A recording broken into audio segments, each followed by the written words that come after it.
Hi everyone, welcome to our webinar today. We appreciate you taking time to join us. We're going to talk about some great things today and we're excited. So just a few quick housekeeping items. We're recording this and we'll be sending it out to each of you after the webinar. So also, if you have any questions during the webinar, feel free to enter it in the questions pane and we'll answer it for you. So we've been really excited about this webinar because we're going to be discussing something that's being talked about a lot. Digital transformation is creating drastic change in companies around the world. Some are excelling in this area and others are really struggling. But one thing is sure, technology is changing nearly every facet of business, and those that don't evolve will be left behind. And at the same time, individuals who don't evolve will be left behind as well.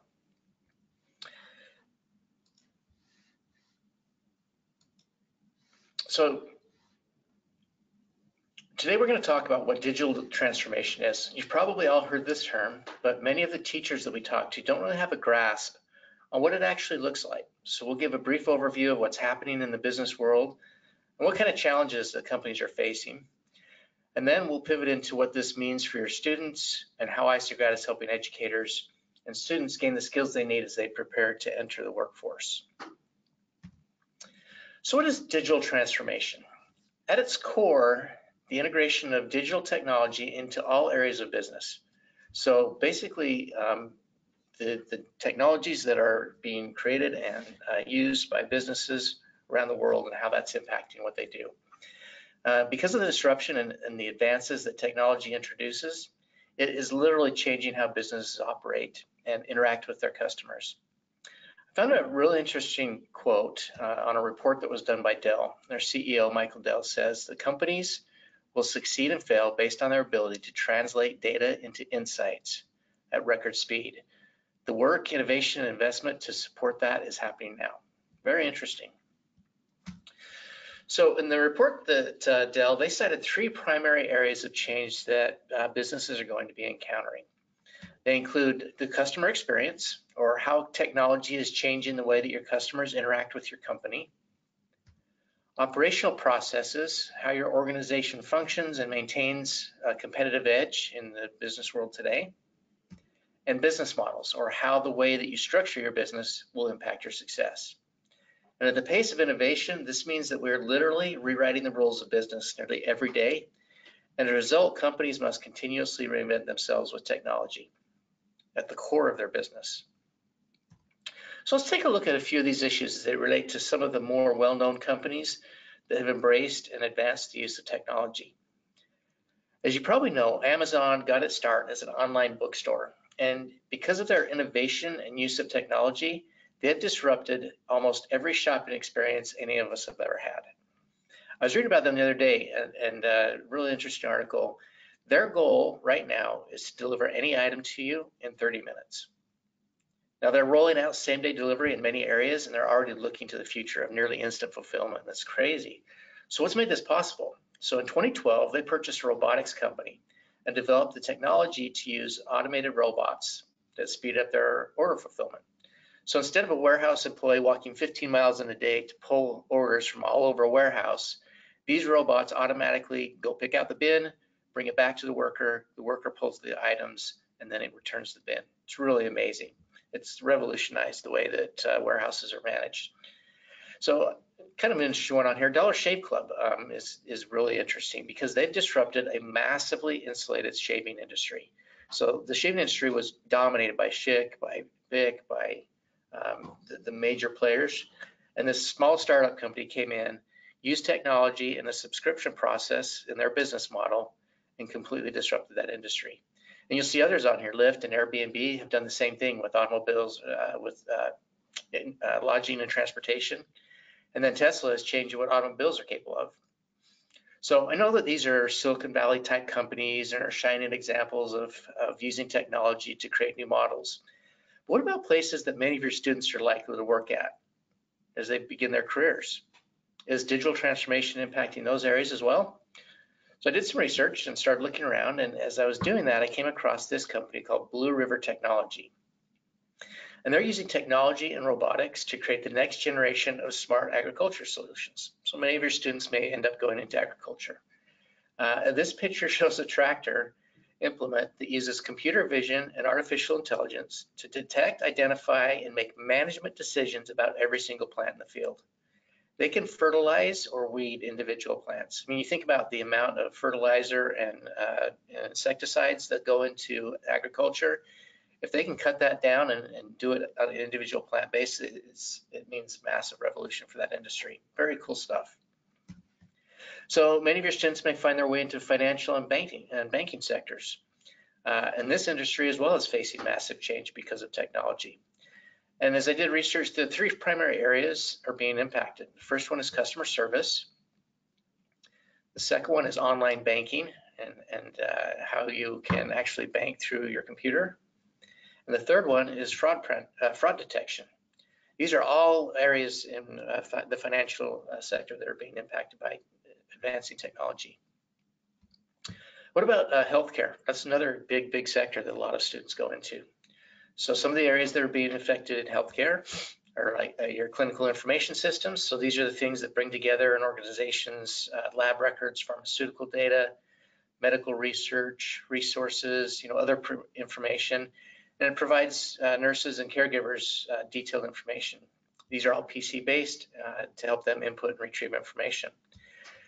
Electronic health records, these are your patient records that provide instant access to their history, improve communication between caregivers, offers red flag alerts to prevent conflicts between prescriptions and tests. Another one is drug retrieval and delivery systems. These utilize several different technologies, including barcodes, automated dispensing machines, and really to ensure the patients are getting correct medications and dosages.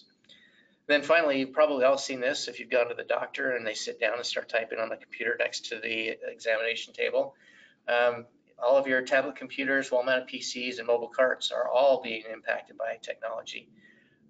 They're becoming wireless and they connect with every other system in the hospital. So very interesting how it's being impacted by technology.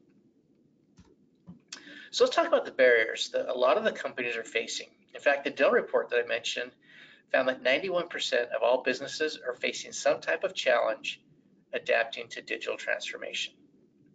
The number one issue is data privacy and security concerns. One data breach can literally cripple a business. The second one is a lack of budget and resources, which is kind of self-explanatory. And the third one that we're really interested in is a lack of in-house skills and expertise. They simply don't have the people with the right skills to advance their companies. That begs the question, how are these companies reacting to these challenges and what are their focus points? So 43% of the companies in the Dell report are integrating digital goals across their entire organization. 44% are sharing knowledge across functions and eliminating silos within their organizations. And what do you think the highest response was?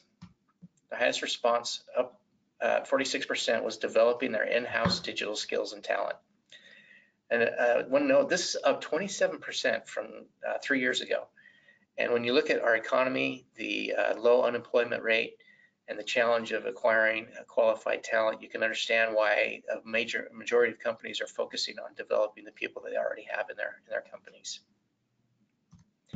So as we look a little bit deeper into the development of talent within organizations and the intense pressure that they're under to deliver skills that companies need, we looked at a LinkedIn report that identified the top 3 areas that in-house training directors are focused on.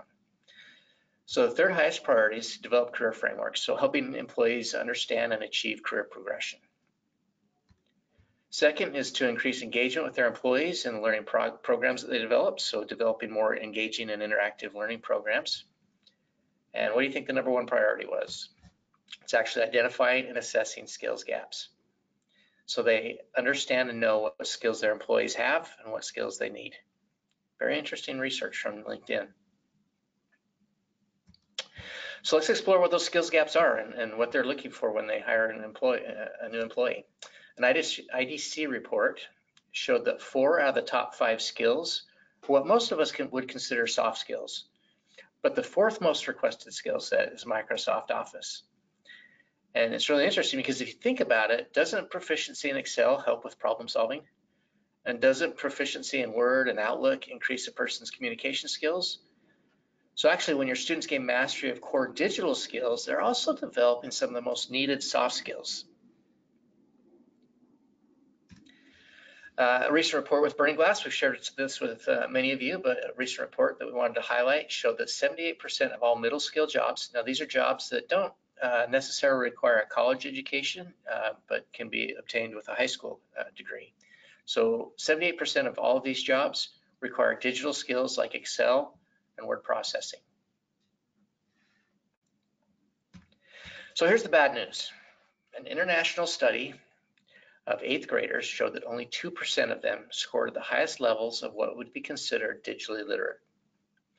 And only 19% could work on their own with real computers without help from educators or teachers. We're learning that just because you can like an Instagram photo doesn't mean you can create a pivot table. You know, the sad part is that many schools have scaled back programs for teaching digital skills because the belief that these kids have grown up with technology and understand it. Unfortunately, we've learned that digital native does not equal digital literacy. So I know this was a study of 8th graders, but those 8th graders are going to be your students in a few very short years. So it's a sobering statistic at best. So how do students view digital literacy and the need for digital skill? The Digital Experience Insight survey showed that almost 70% of students think digital skills will be important for their chosen career, and yet only 41% of them believe their courses prepare them for a digital workplace. So students know they need these skills and they want them, and this is our opportunity to deliver it. You know, the good news, honestly, is that we're already seeing progress. You know, today education is becoming more collaborative, interactive. Teachers are making wonderful changes to the way they approach instruction, with technology in the classroom playing a major role. You know, digital transformation is a challenge, but it's really positively impacting what students are learning by opening up in a new world of really endless possibilities and collaboration. And it's a great time to be learning and a great time to see these technology changes coming around. It's very exciting. So how does Isograd fit into this picture?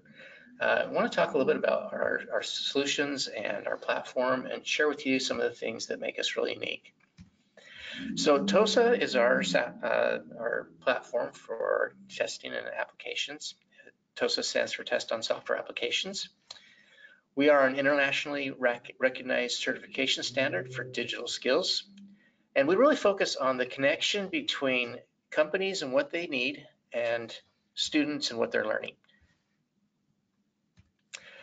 We're designed for all kinds of profiles. So whether you're a student, a job seeker, an employee, or you're an expert or a beginner, the platform will work marvelously for you.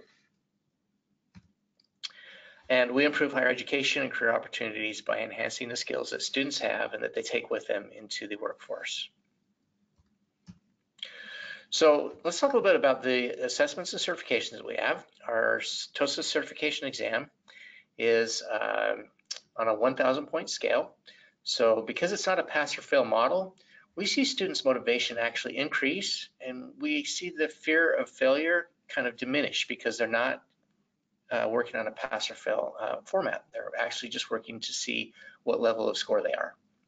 We provide students with an internationally recognized certification, which enhances their employability. And we allow you to teach skills versus teaching to a test. I'm going to talk a little bit more about that in a few minutes here, but that's an important differentiation that we want to make. Our assessments analyze skills disparities between students. They're going to help you create awareness of the strengths and the skill gaps. And it's going to allow teachers and students to focus their efforts to fit needs rather than just teaching a set curriculum. Our assessments also allow students and the teacher to the ability to measure progression at the end of the course, so we can keep track of how well the students are learning. As I mentioned, we have solutions to the key digital skills applications, including all the Microsoft Office tools, so Excel, Word, PowerPoint, Outlook, as well as Access and VBA, and also the Adobe Design applications, so Photoshop, InDesign, and Illustrator. We also have a digital literacy solution called DigComp that helps students in earlier years, as well as into the early high school years, understand digital literacy. So I made the comment earlier that we allow teachers to teach to skills versus teaching to a test. I really like that concept because what we want to do is help teachers teach the applications rather than focusing on what a test requires a student to know. So let me take a few minutes and share with you some of the benefits that give you the ability to do this.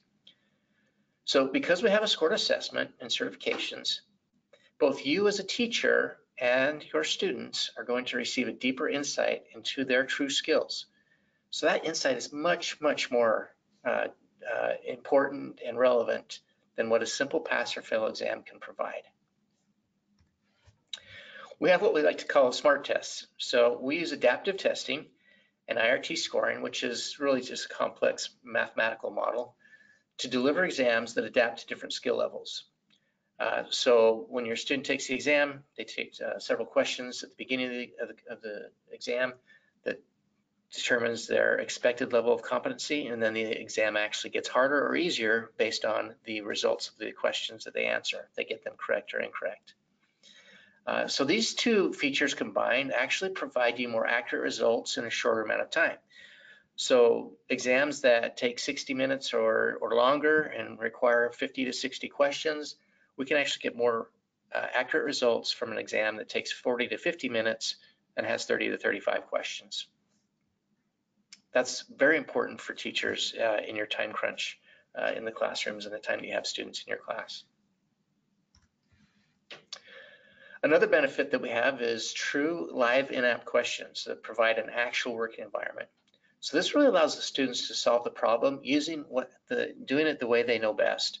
It gives them a lot of confidence as they go in, knowing that they can actually use shortcut keys, use the ribbon commands, whatever it is that they understand how to do, allows them to do it. As opposed to a static exam where the scenario is a simulation and they have to take the proper pathway to get the correct answer.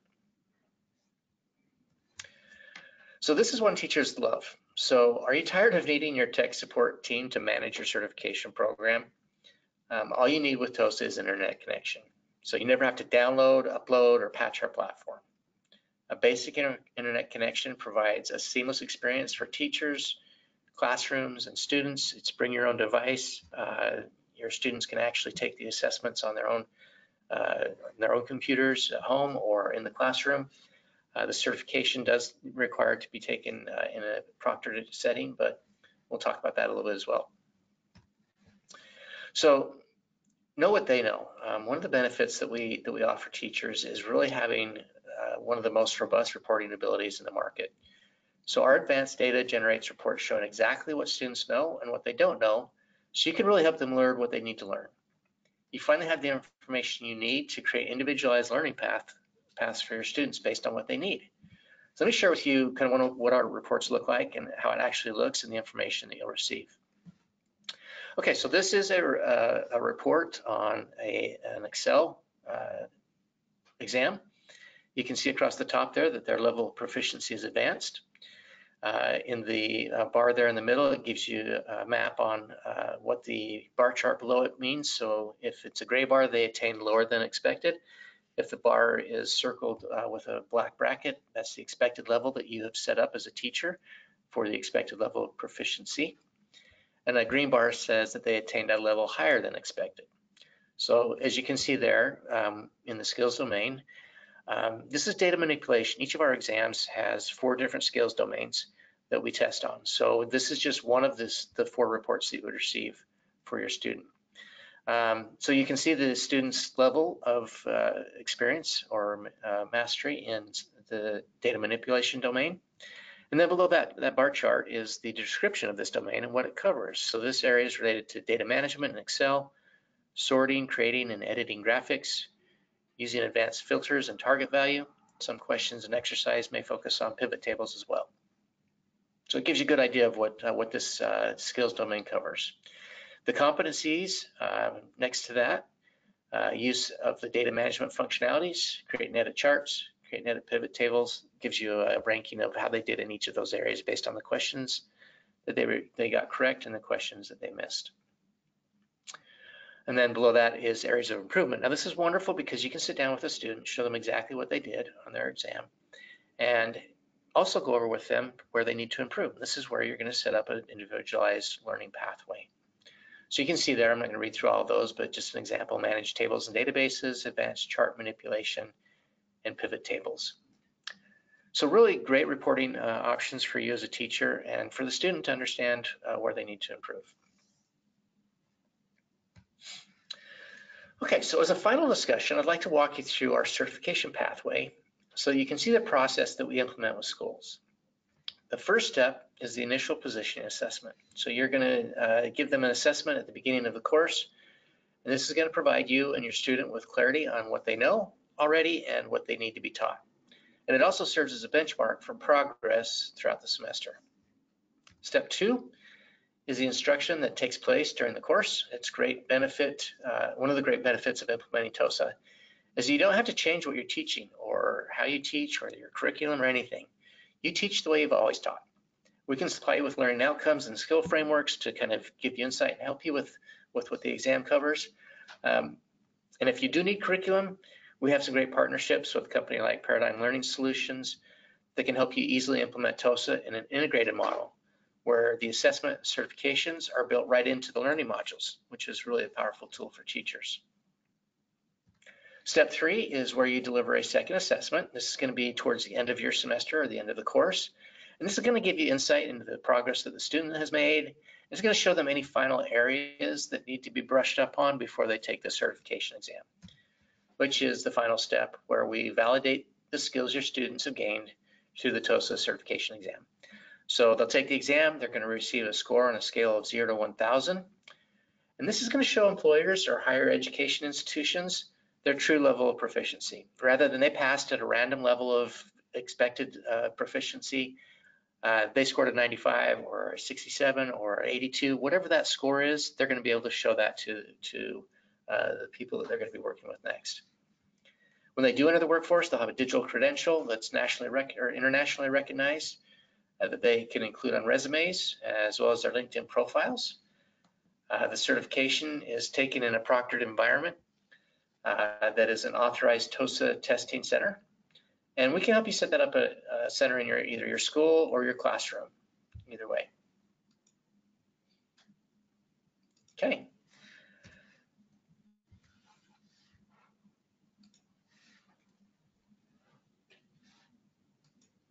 Okay, so let me just summarize what we've talked about a little bit. I'm going to take some questions and answer any questions you have. So really this covers everything we wanted to share. And in summary, digital transformation is literally forcing businesses to seek out digitally literate employees. We're seeing huge demand from companies because they're tired of hiring people that lack the skills they need to fulfill their responsibilities. It takes time and resources that they can no longer afford to waste. They need to know exactly what a prospective and current employee knows so they can get the right people with the right skills in the right positions. And that's how we help you as a teacher provide your students with the skills that companies are looking for today. So what are the next steps? So don't just learn, implement. We are really excited about the opportunities that we have to get students the digital skills that they need. Work with us. Let us help you understand fully what we do. Let us take a look at what your situation is and help you see what the possibilities are of implementing Tosa in your classroom. We're going to send you a recording this afternoon of this webinar so that you can replay it or take a look at it. And our customer service team will be in contact with you. We really are excited about this and are excited to provide this service to you teachers, and hope to be talking with you soon. So let's take any questions that are here. Let's see, I'm going to jump into the question pane and see what we have here. Carrie, I got a few that were sent directly to me. Thanks, Daniel. All right. Yeah, one of the questions that came in was about our digital literacy or the DigComp certifications and assessment. Could it be used by college students? So yes, I mean, the DigComp assessments and certifications are designed from a middle schooler all the way up to an executive in a company. So it's your ability to measure that digital literacy at any level the student's at. Another question that came to me was, how do I ensure my students pass the TOSA certification? That's a great question. As Terry mentioned, it's not about pass or fail. So we're not trying to get students to an arbitrary number of 700 or 750. Really, they're going to be certified at whatever level they get based on their score. So that allows you, as Terry mentioned, to teach concepts, to teach skills. And again, depending how long you have those students will really depend on how deep you can get them into Excel or Photoshop or whatever it is that you're teaching. So again, it's back to allowing you to teach concepts and skills and allowing students then take a certification as well. The other question I got, and Terry, you answered it, but it still came in. It's, do I have to get a whole new curriculum to use TOSA certifications? Absolutely not. As Terry mentioned, we partner and we've made good connections with several different publishers in industry where they've mapped our certifications to their curriculum and we've reviewed it as well. But we've really designed this to allow you as an educator to use the resource that works best for you. So for one of our customers, they use a video series to help reinforce the things that they talk about in the class. So it really, again, allows you to make the right choice for yourself and for your students, and potentially not have to redo lesson plans just because you've chosen to adopt a new certification for your students. And then one of the last questions that came in, Terry, real quick, is if I'm interested in buying, do I have to buy an inventory of like your Office or your Adobe tests? And you don't. Our certifications are sold in credit form, so you're not having to worry about a specific inventory as well. Yeah, and they don't have to worry about licenses for two separate programs as well. Correct. Great. Well, Daniel, any other questions on your end? The last one that came in, somebody asked, can I review the Isograd assessments? And the answer is yes. We'll follow up with everybody that's attended, and we'd love to give you an opportunity to review those adaptive assessments so you can take a look and see not only the experience, but also the data that is provided back based on those assessments. And that will give you a similar experience to the certification as well, except it won't be under a proctored condition and longer. But you can get a good sense of how your students will be measured and the data that's going to come back to you. So I think that's the last one, Terry. Okay, great. So wave your hand or let us know if you want to take a look at those assessments. Yeah. Yep. So a lot of people are wanting to do that. Okay. Well, we will send this out. We'll be in touch, and we'll help you get those assessments lined up so that you can see the experience for yourselves. Thanks again, everybody. We appreciate your time. We wanted to keep it short, so we'll go ahead and sign off for the day. Thanks again. Have a great day, everyone.